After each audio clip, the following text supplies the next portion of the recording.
Temp check. What kind of summer are we having this year? A family road trip summer? A beach bum summer? Or a wake me up when the sun sets summer? With Instacart, choose your own adventure and skip the shopping side quests. Where available, you can get ice cream delivered to your hotel, sunscreen to the pool, or cold brew to your bed. Well, door, in as fast as 30 minutes. Wherever you find yourself this summer, you can get the goods. Download Instacart for free delivery on your first 3 orders. Offer valid for a limited time. Minimum $10 per order. Excludes restaurants. Additional terms and fees apply. When you pick up some scratches, cause you want a fun break, the playful way you scratch is the next choice you should make. You can make your dog's leg kick and scratch with that. You could even grab a laser pointer and use your cap. You can build yourself a homemade scratching machine or use a piece from your chess set. Go ahead, grab the queen. Scratch like a DJ with your record player.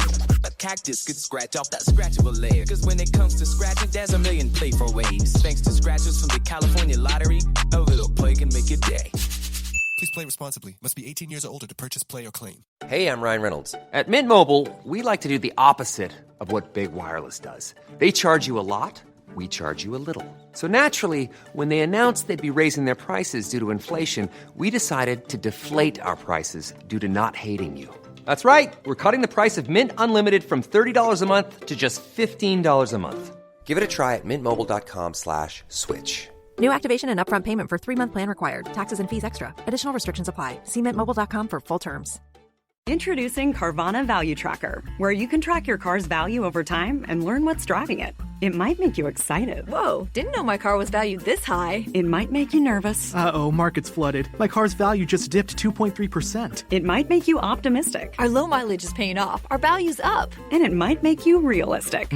Car prices haven't gone up in a couple weeks. Maybe it's time to sell. But it will definitely make you an expert on your car's value. Carvana Value Tracker. Visit Carvana.com to start tracking your car's value today.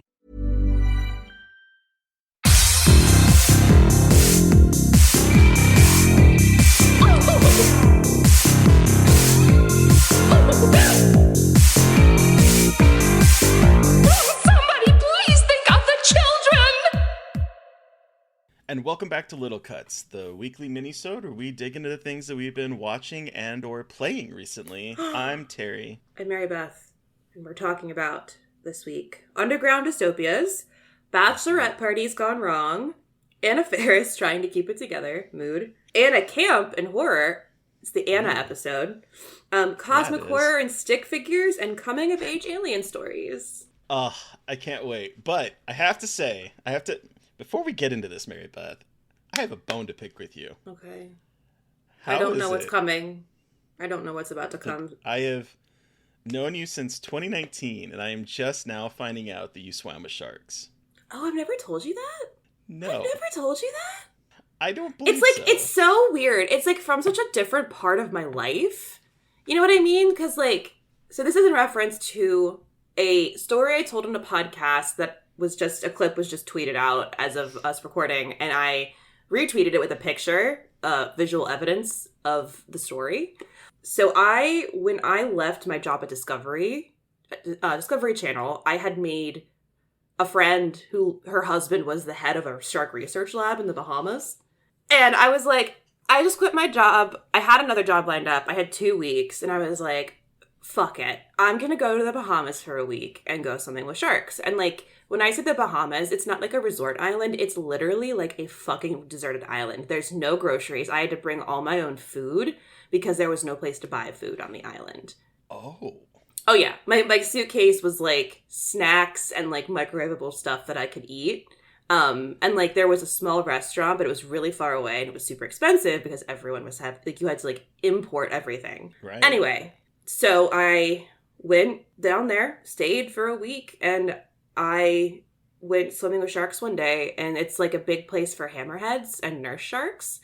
So they took me out and we went swimming with sharks, and they were all at the bottom, and I didn't want to go to the bottom because I wasn't super confident in my ability to hold my breath because it was deep. And we weren't scuba, we were just doing snorkeling. And so I was just having fun at the top, just look at all the sharks. And they're yeah, they never leave the bottom. And well, guess the fuck what? This hammerhead was but I would like to say hello to this woman. Came up off the bottom. And if you look on Twitter, it's right by my butt. And I have to find the other picture because the picture that I posted is from my perspective of it coming up. It was a video that I took of it coming up to me. And another person with me got a picture of my head above the water, and it's literally like on my butt. And it was just a hammerhead shark. And it was really, really cool. And that trip was like really amazing. I got to hold like baby sand sharks. I got to go, I went swimming with someone I met there, and we like found a bunch of eagle rays swimming around. Yeah, it was like the coolest trip ever. I'm really jealous. It was a long time ago, but not a long, but it was like jealous. Because I had the opportunity to go into a cage with sharks, and then it all fell apart. And I am very jealous. Where were you going to go cage diving with sharks? So we went to Hawaii to visit one of my friends that was in the Navy. And she was like, it was her last year in the Navy. And she had a place. So all we had to do really is pay for a ticket to get there. We could stay at her place. And so we did. And the only thing I said is, I want to go in a cage with sharks. And it was so windy that we couldn't do it until the very last day that we were there. We get there, we get out in a boat. It's the four of us, 2 people we don't know that came along because everyone gets out on this boat. We we boat out to the... You drive a boat? I guess it kind of makes sense. We boat out to where it's like in the ocean and the cage is just floating there. We had to pair up to go in, and two of my friends were dating, so they were going to go in together, and me and Jamie, the person we were visiting, were going to go in, and then there's the other 2 couple. Well, Jamie started freaking out a little bit, and she's like, can we go last? And I was like, sure, that's fine, we can go last. And so my 2 friends go under the water. I think it was, if I remember correctly, it was just lemon sharks, maybe a couple nurse sharks, like nothing we're not talking great whites or even hammerheads by that stretch. But they're in the water with them, and then they get out, had a great time, took lots of pictures. Then the other couple go in, and she panics, and she kicks the plexiglass that is... Shut! Like they had a big gap, like this, I think probably like this big, like just, it's big enough that something could swim in. And so they had it plexiglassed up. Well, she kicked the plexiglass out. He said, can't go in. So I lost my chance to go in. You were even right there. Yeah. I would have set someone on fire. Like, I wanted to. The daggers that were coming out of my eyes at that woman because she panicked and kicked the fucking plexiglass. And it was the last day. So all right, motherfuckers, we're getting you in the water with sharks. We're going to figure it out, though. Probably a cage, and not like me, where my friend, like, they were all shark researchers. Like, they were very smart. Mm-hmm. But they were like, you'll be fine. They don't come up. Surprise, they came up. This was almost like 20 years ago for me now, and I still hold on to that. Oh, I would too. If I ever found out who that was, she would be getting nasty notes from me on a constant. Whoever you were, if you somehow listen to this, fuck you. Fuck you. If you were in Hawaii sometime in, like, I don't even remember when, 2007-ish maybe, fuck you. Yeah. But anyway, enough about sharks and stuff. I saw that literally right before we were going to record, and I was like, are you kidding me right now? I forget. It's like terrible. I don't forget. But like they asked, like this podcast asked about my whole career, and I was like, if you want the full fucking like weird path I've gone down, I'm happy to tell you. And the shark story was included, and I was like, oh my god, wait, I did swim with, That's so cool. Anyway, all right, let's start. A bachelor party's gone wrong. I think I know what this one is. I'm curious. All right, so this is Bury the Bride, the new film from Spider One, co-written by him and his partner Chrissy Fox. Look, I wasn't sure what to expect. Like I wasn't like the biggest fan of their last film. But like, it's cool that he's making movies and there's like a punk rockness to them that like I'm really into. So I was like, all right, well, let's see what this is all about. It played at Panic Fest, and I was like, all right, whatever. Like, let's just try it. I was so surprised with how much I liked it. It is like, so it follows a group of women, all friends, who are going to a bachelorette party for their friend June, who is getting married to a man that they don't all very much like, because he is very, like, he is like a country boy. Like, he is not of the city. He is not like, you know, what they think she deserves. He is just like from a poor community, and her bachelor party is at like a farmhouse in the middle of nowhere. And, you know, things will go great. It'll be fine, totally. And so there's all of these, like, there's like infighting with the women, and there's some really interesting like dynamics going on with all of these women. And then June's fiance and his friends show up, and they're like, you know, big beards, thick accents, wearing camo, but they're not portrayed as like stupid hillbillies. They're just like, so a lot of what's happening in this movie is like presenting you with horror, with characters you like know as horror tropes and stereotypes, but it kind of breaks that mold. And it's like, yeah, these guys are what you might think are hillbillies, but they're actually rather smart and well-spoken and like emotionally intelligent, and they're not just like dumb hicks like they all think they are. And by all, I mean like all of the women except for June. Chaz Bono is in this with a cameo as one of his friends named Puppy. Oh. Weird. Yeah. Random. And so as the night goes on, everyone's a little bit on edge and kind of just like, what is going on? Why are these guys here? We hate him. And then there's a twist. And I don't want to spoil the twist because it's a really good twist. But it like just becomes like bloody nightmare. And I was thoroughly surprised and impressed. It's very like handheld shaky cam stuff, not found footage, but there's like a lot of those moments. There's a lot of really interesting like discussions about sisterhood, not just with, you know, your blood sister, but with your, you know, your friends who are women. And I just like, I really enjoyed it. It's on Tubi. It's streaming on Tubi. It's pretty short. Is it really? Yeah, it just came out on Tubi last week. Oh, okay. Yeah, it kind of like, but yes, hooray for Tubi, Kate, for real. Because they're doing a lot more like acquisition of like original horror content now, which is really interesting. They're kind of trying to play in that space. And so this is one of those movies. And I guess another reason why I was like, some of the Tubi originals like have been a little bit like, but this one, again, I was really surprised. Chrissy Fox acts in it. Scout Taylor Compton is June, the bride. Chrissy Fox is her sister. And yeah, I was just like pretty impressed and pretty surprised. It's a good like 3.5 star movie. It's like short, bloody. I really liked it. So I wanted to talk about it since it's on Tubi, because like I didn't request that one because I wasn't sure, and now I kind of wish I did. Yeah, I was pleasantly surprised. It feels like because they're like, you know, they're together. I think they're married, or at least like they have a kid together, and it feels like after Allegoria they're really hitting their kind of groove. It feels like he learned a lot from directing. She's directed and written stuff before, but I feel there's like a confidence I feel like in this movie that I haven't felt before. So hell yeah, that's cool. Yeah. So let's talk about underground dystopias. Sure. Yeah. So there's I say sure as if like I wasn't prepared. I know. I was like, sure, I mean, you brought it. I was like, I mean, we don't have to. I don't know what this is, but like. Okay, so there was a book series, and I wish I had actually pulled it up before I. Okay, Hugh Howey wrote a book called Wool and turned it into a series called Silo. And there is now an Apple TV show that is premiering next Friday, and the embargo is finally up so I can talk about it. I'm not going to talk in deep because I am covering it with Joe Lipset between our blogs like we do.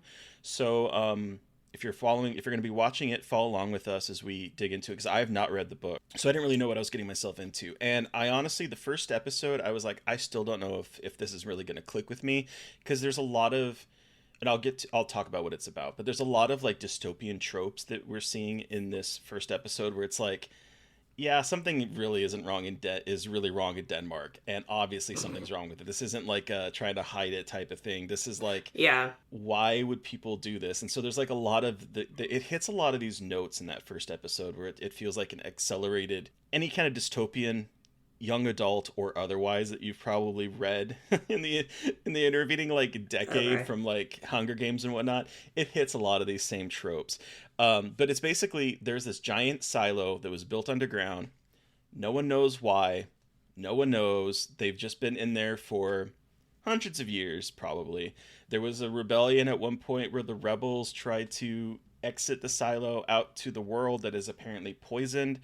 And the founders, like, you start to hear this language and it's like, this is all kind of dystopian. The founders ended up quashing the rebellion, and they made it so that like they destroyed anything pre-rebellion, everything that you can't have anything pre the rebellion because it's considered illegal, and they call it relics of an ancient time that doesn't exist anymore. They say that the place is poisoned. They have like a camera up there that shows everyone the kind of desolate nature up there, and whenever someone says that they want to go out there, they're allowed to, and they're basically sentenced to death. And they go out there and they're told to clean the lens if they want to, because the lens gets dirty out there. And so then they send them out with a wool cloth, and so it's like, it's very much an obvious like pulling the wool over your eyes and using the wool cloth to clean this image. Like, it's very ham-handed, and I was like, I don't know if this is going to be good. Yeah, I was gonna say, like, this is gonna be... is this just like The Giver with a different...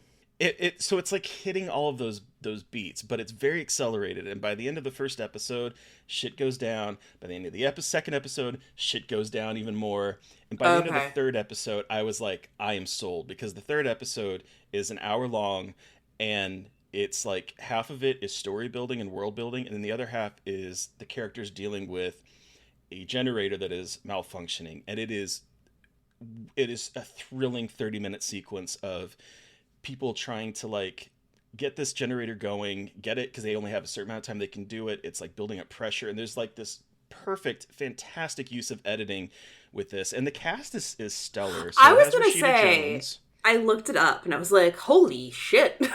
Yeah.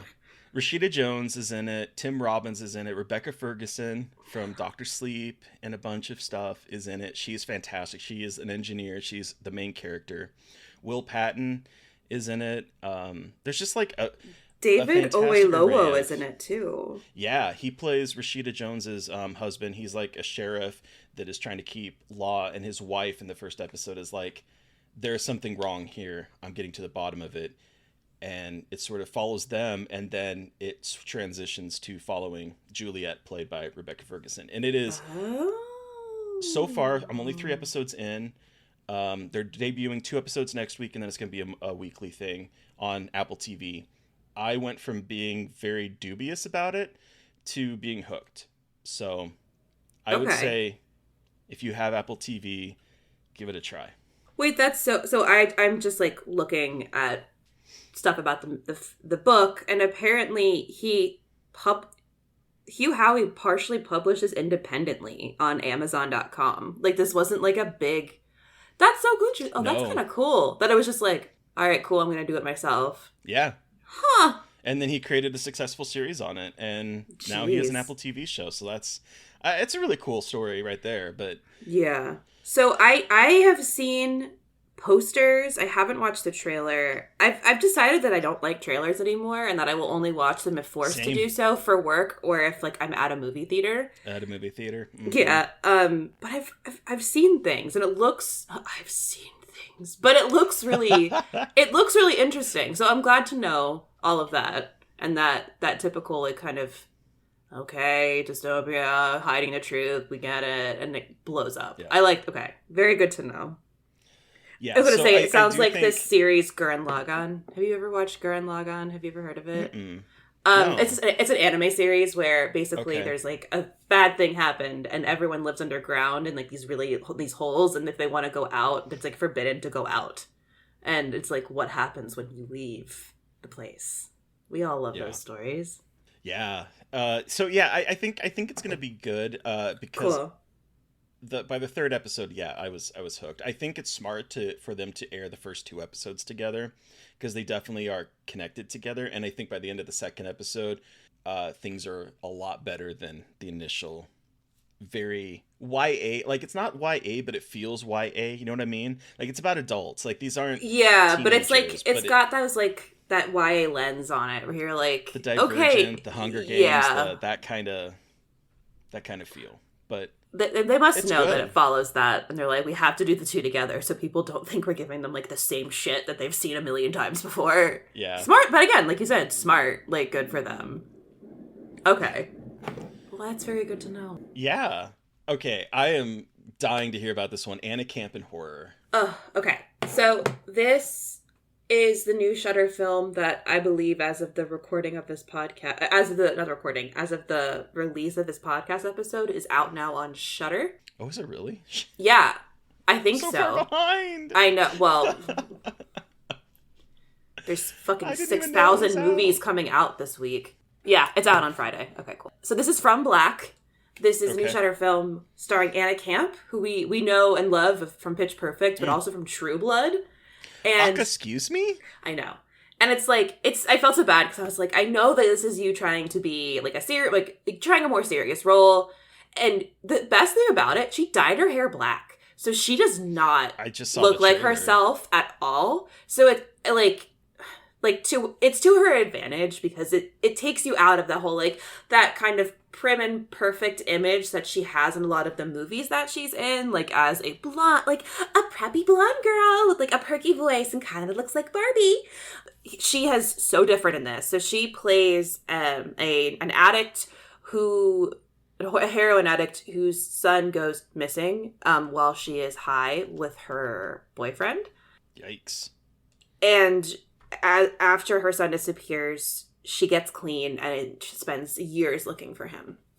And so she's like been trying to look for him. She's clean. She's going to meetings, and she's just like trying everything she can to like start over her life. But it's just like grief has consumed her. And so someone in her grief group goes, "Would you do anything to get him back?" And she goes, "Yeah."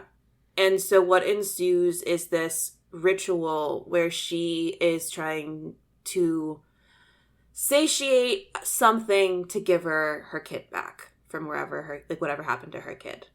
And if any of you listeners have seen A Dark Song, it's got a similar, it's not the same, but it's very similar vibes in terms of she goes to a house with a guy who says, "I can do this ritual for you to get your kid back." But here it's a little bit more playing with grief about being a not perfect mother, and there's a lot more kind of there's a lot more going on with like also creature stuff too. But essentially it becomes this like terrifying claustrophobic ritual where things go wrong, and it's shot like it begins in media res basically, and it kind of, you're watching it parallel of like what's happening and then flashing forward to the present where she has been found by the cops and she's covered in blood, and she's like, "It's following me. It's following me. You can't leave me alone. It's going to get me." Yeah. So I think it's like a little long, but I was really impressed with Anna Camp in this. I think she's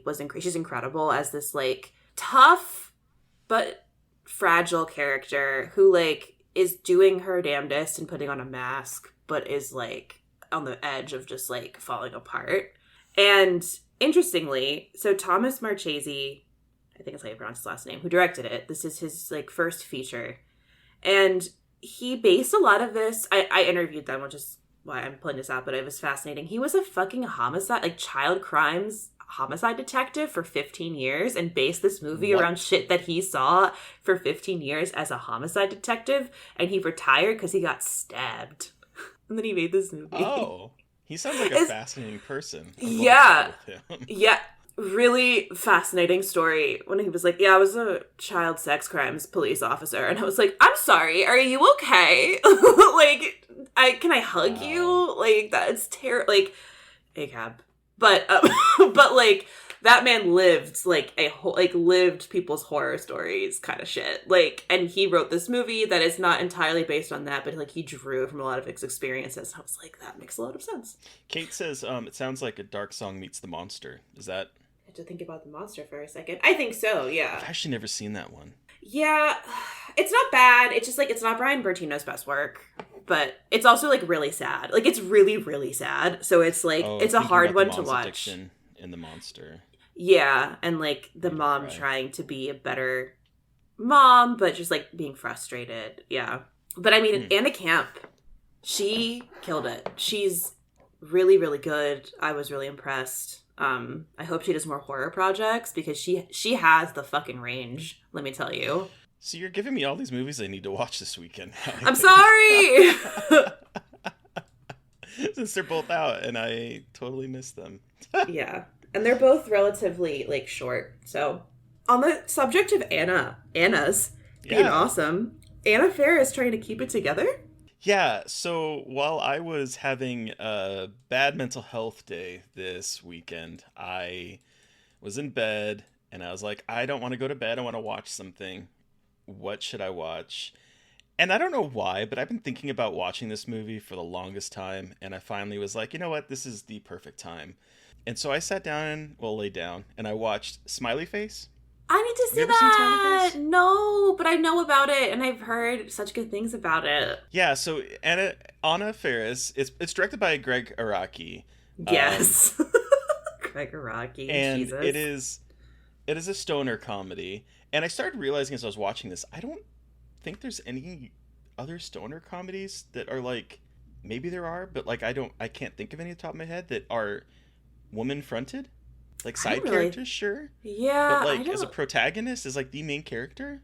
I don't think I really can think of any, to be perfectly honest with you. It is mostly dudes. Huh. Yeah, and so Anna Faris plays a young actress who likes to get high, and she has a very creepy roommate played appropriately by now creepy dude Danny Masterson. He is like a creepy roommate for her, and he makes these cupcakes. He puts them in the refrigerator and says, "Do not touch. This is for a Trek convention, a Star Trek convention," which he is like fronting.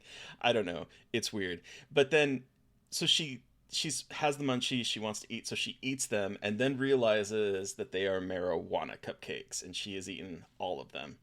And so she is trying to go through her very busy day of paying the electric bill, going to an audition, and then also finding weed to make him more cupcakes because she needs to replace them.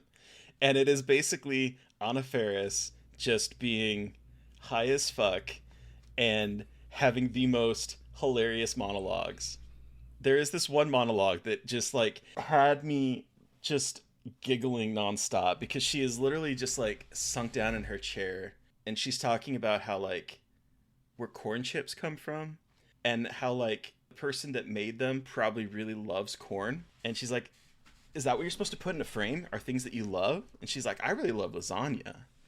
I should put lasagna in a frame. And she's like, no, you know who else really loves lasagna? Garfield the cat. Maybe as a shorthand of saying I love lasagna, I could put him in a frame.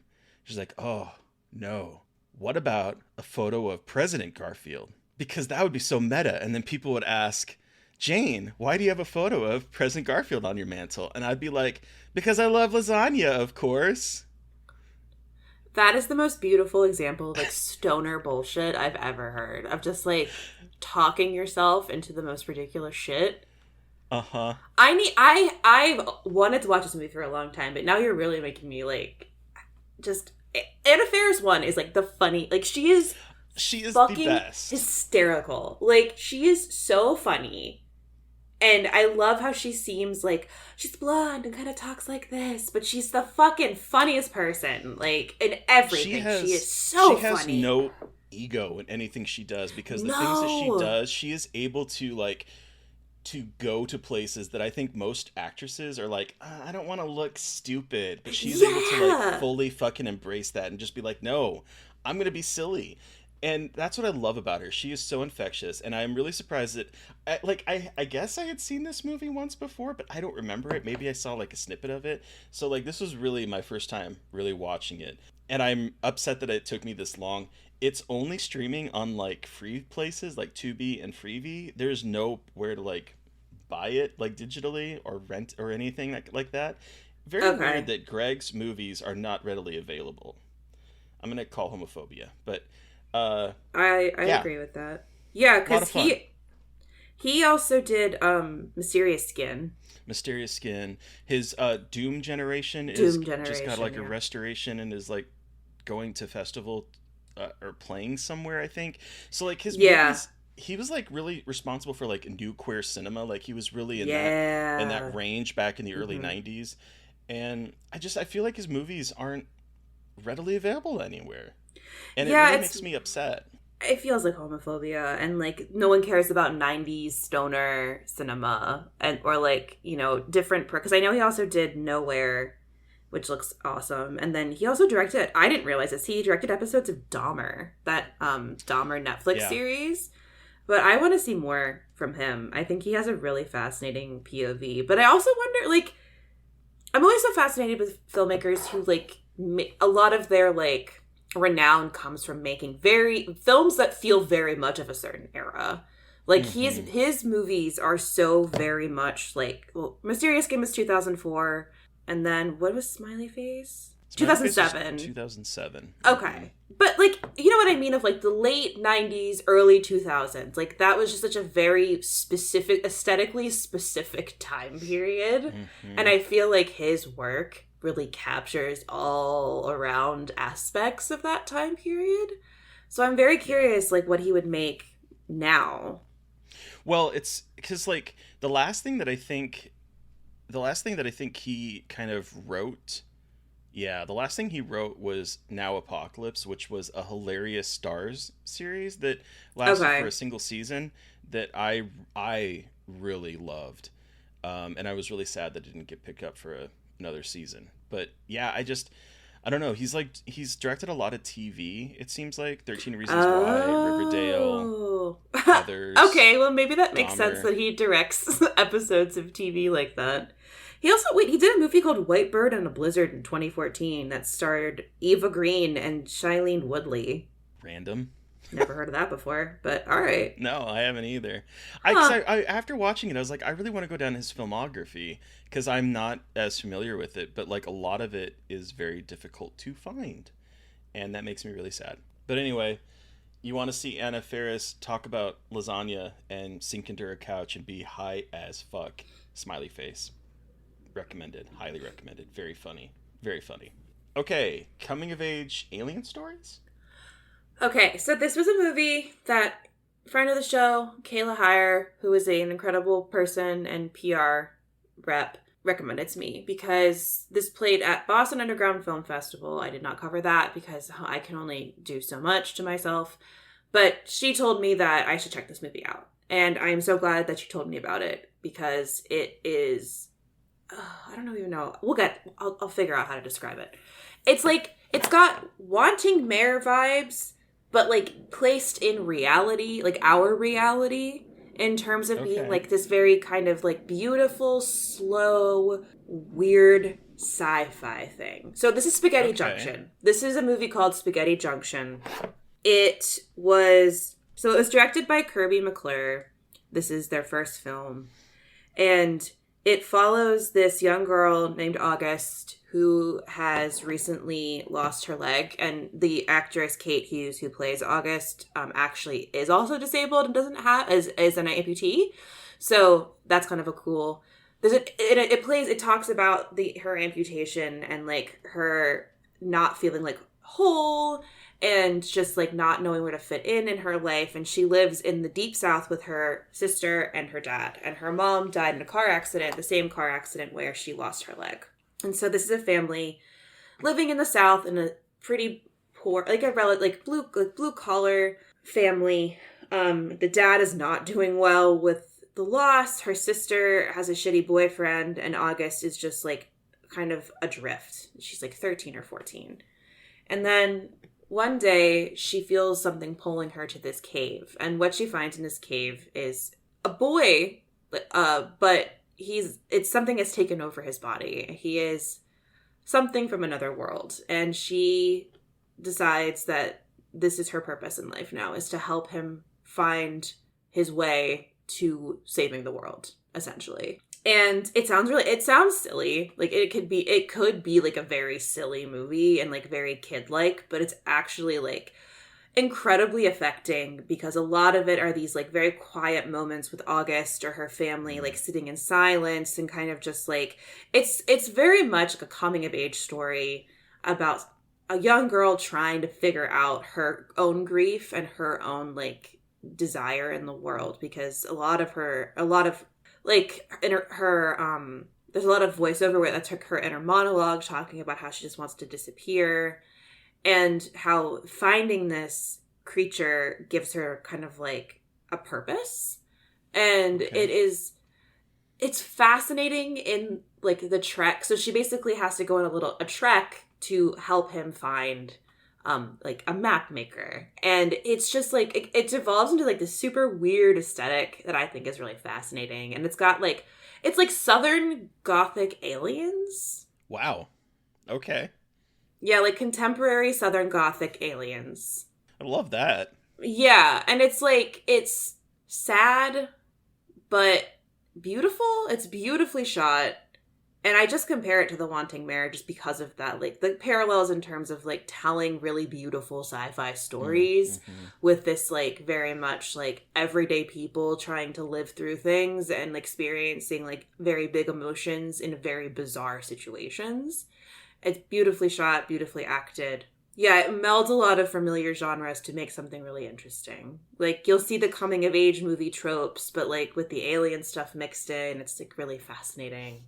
So, yeah, that's making the festival circuit right now. I don't believe it has distribution yet, but keep an eye out for it. Spaghetti Junction. It's a special movie. Oh, yeah.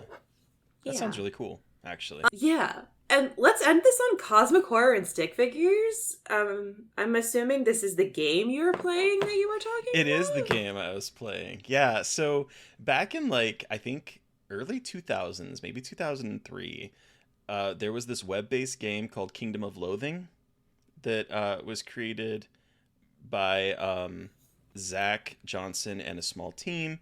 And it was like a web-based, almost like an MMO with stick figures. And then he made a single-player role-playing game in 2017 called West of Loathing that takes the Kingdom of Loathing and puts it in like a Western theme, but also has like bizarre monsters in it. Well, then last year, and I didn't even know this came out until just recently, there was another game called Shadows over Loathing. It takes the Loathing aesthetic and the story and moves it into the 1920s in a Lovecraftian eldritch horror setting. Oh my god.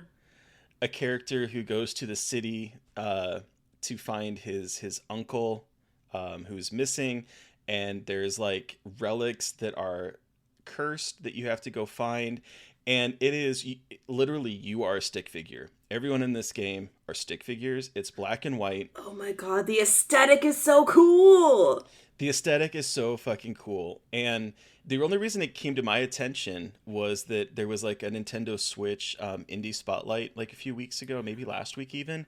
And they announced that it's coming to the Switch. It was released that day on the Switch. And so I was like, oh shit, this is already out. And so I went over and I bought it on PC, and I've been playing it off and on. I'm not done with it yet, but I really wanted to kind of put a light on this because it's hilarious. It is so silly. There is like you find different equipment that you can like that you can wear, and there's all these shoes, and each shoes does something different. You wear sandals and you make like sounds as if you're moving through the like the beach, and you leave like a trail of dirt behind you. There's one where you find like one shoe in a trash can, and if you put it on your body, you start to like gallop with like one foot and your two arms because you can't move with your other foot. Like, it is just so fucking silly, the things that happen in this game. Museum of Skulls? Yeah, it is also like there's this one house where like it's called like I can't remember the name of it. It's like a droning house or something that you stumble across, and there's like a loud droning noise coming from inside the house, and you like go into the house because it's a role-playing game, and you just enter anyone's house in a role-playing game, and you hear like this sound, and you go upstairs, and there's someone that is literally playing, I can't remember what instrument it was, but like a single note, and he's like been playing it for a very, very long time, and he's like, if I stop playing, the evil in the basement will come alive. And you can like say, yeah, keep playing, or you can convince him to stop. And so I convince him to stop, and then you go downstairs and everything that was like pristine in the house is now damaged and destroyed, and there's floating things, and you go into the basement and you basically end up finding this gem. And you have a decision to like either destroy it or take it with you. And I was like, I'm going to take it with me. And it's like, you really shouldn't do that. The game is telling me. It's very witty. The game is very, it's there's no voice dialogue, but all the writing is so fucking hilarious. And it's like, you really shouldn't do this. I'm like, I'm going to take it out anyway.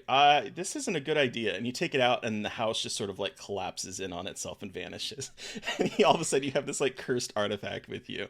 It's just, there's a lot of these little tiny vignettes in here. And it has like a role-playing game where it's turn-based battles, sort of like earlier Final Fantasies, where you put in your commands and you do attacks.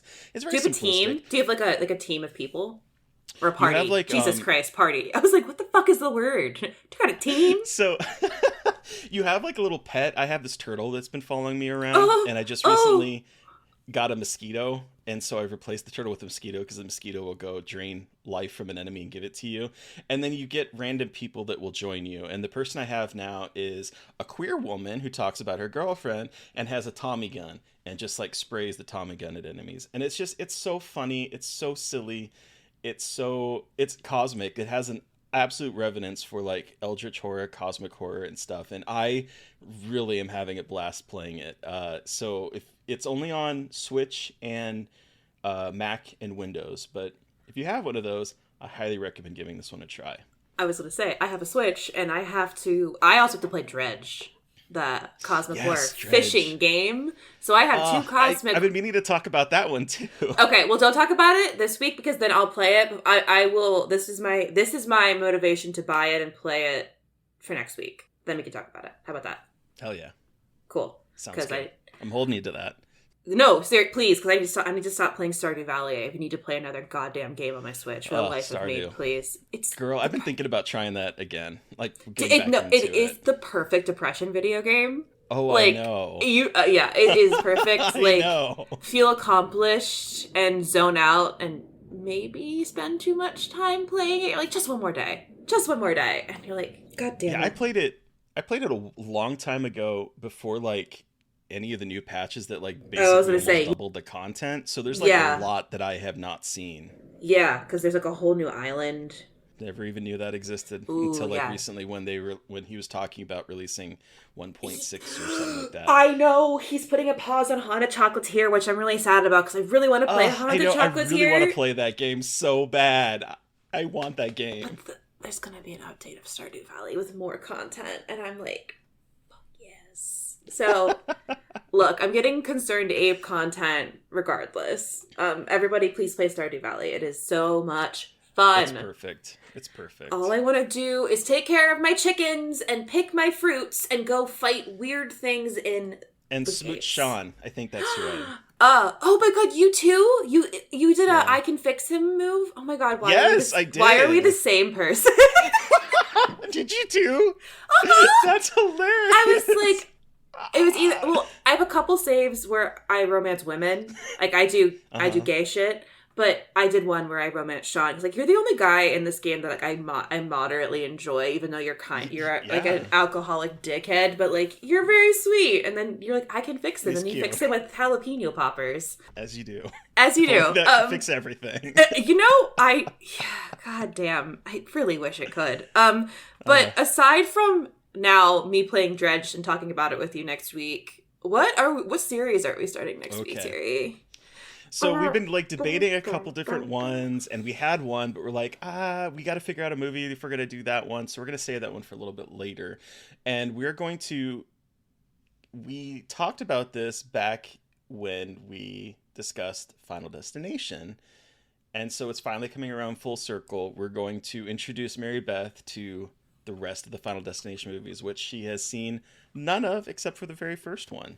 We're going to go down that path, and I cannot wait. I'm so excited. I'm so excited because I know it's an amazing franchise. I know a lot about it. Like, well, not a ton, but like I know the kills, and so I'm just excited to get to experience all of the different kills. Like I know that not all of them are amazing, but all of them include weird ass ways to die. So like, I'm very excited to start this Final Destination journey. I'm already terrified of the logs on trucks. So like, girl, we're gonna start with that one because I know with number 2 because we've already seen one. So and we'll talk all about that shit. Traumatized. Isn't that anyway? Because I remember we talked about it, and I feel like we talked about how like Final Destination really shaped an entire generation's worst fear. Yeah, we sure did. Okay, God. Oh my god. Who are we talking to on Monday, Mary Beth? Okay, so this is like Terry's dream interview, and it was so awesome. Mark. Yeah, so we are chatting with video game designer Sam Barlow. He's the mind behind games like Her Story and Telling Lies and Immortality, which came out last August, I think. Yeah, and he brought with him a wild animated French movie called The Masters of Time / Time Masters. And if you've seen me tweeting about that recently, it's because of this recording, because I was like, I don't know what the fuck this movie is, but I'm obsessed with it.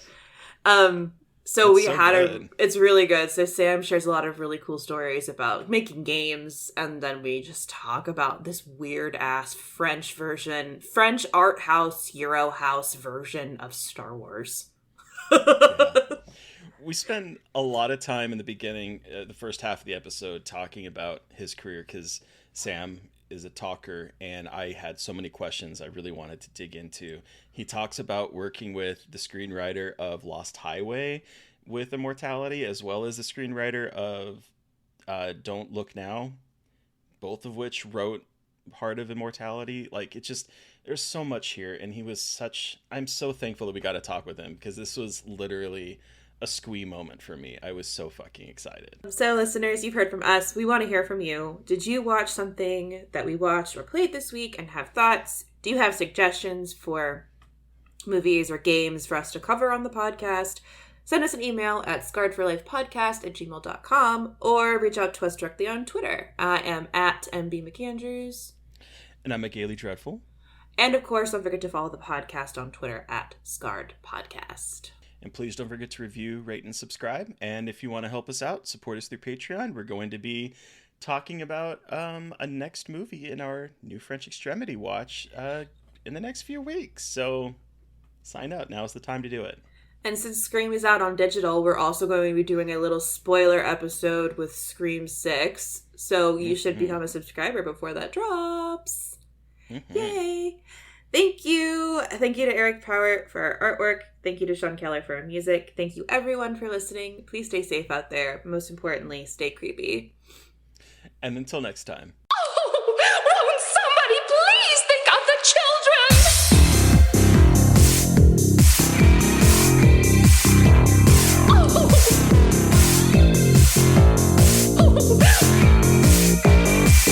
Won't somebody please think of the children?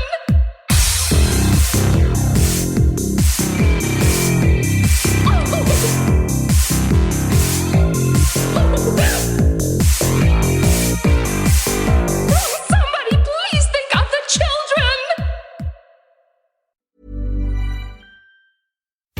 When you want to have fun and have scratchers to scratch, there's a playful way you can do just that. Scratch with the key or acrylic nail. Scratch with the quill from a porcupine tail. Use a belt buckle from your friend Lamar. Or scratch with your pick while you play guitar. You can scratch in a bunch of different playful ways. Scratchers from the California Lottery.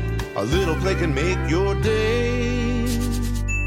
Please play responsibly. Must be 18 years or older to purchase, play, or claim. As a person with a very deep voice, I'm hired all the time for advertising campaigns. But a deep voice doesn't sell B2B, and advertising on the wrong platform doesn't sell B2B either. That's why if you're a B2B marketer, you should use LinkedIn ads. LinkedIn has the targeting capabilities to help you reach the world's largest professional audience. That's right, over 70 million decision makers all in one place. All the big wigs, then medium wigs, also small wigs who are on the path to becoming big wigs. Okay, that's enough about wigs. LinkedIn ads allows you to focus on getting your B2B message to the right people. So, does that mean you should use ads on LinkedIn instead of hiring me, the man with the deepest voice in the world? Yes. Yes, it does. Get started today and see why LinkedIn is the place to be to be. We'll even give you a $100 credit on your next campaign. Go to linkedin.com/results to claim your credit. That's linkedin.com/results. Terms and conditions apply. Acast powers the world's best podcasts. Here's a show that we recommend. What is The Briefing Room? It's a behind-the-scenes look at how the criminal justice system works and the lives of the people within that system. If you love true crime, well, these are the real people who do the job every day of making sure justice is served. Hi, I'm Detective Dave. I'm Detective Dan. Together we have decades of experience in local law enforcement, a profession that we think is often misunderstood. So we're going to explore how to do it right, and we won't shy away from when it's done wrong. These are stories you'll hear nowhere else. Unique, frank, and unvarnished. From the team that brought you Small Town Dicks, this is The Briefing Room. Episode 1 drops on August 30th. We'll meet you in the briefing room. Acast helps creators launch, grow, and monetize their podcasts everywhere. Acast.com.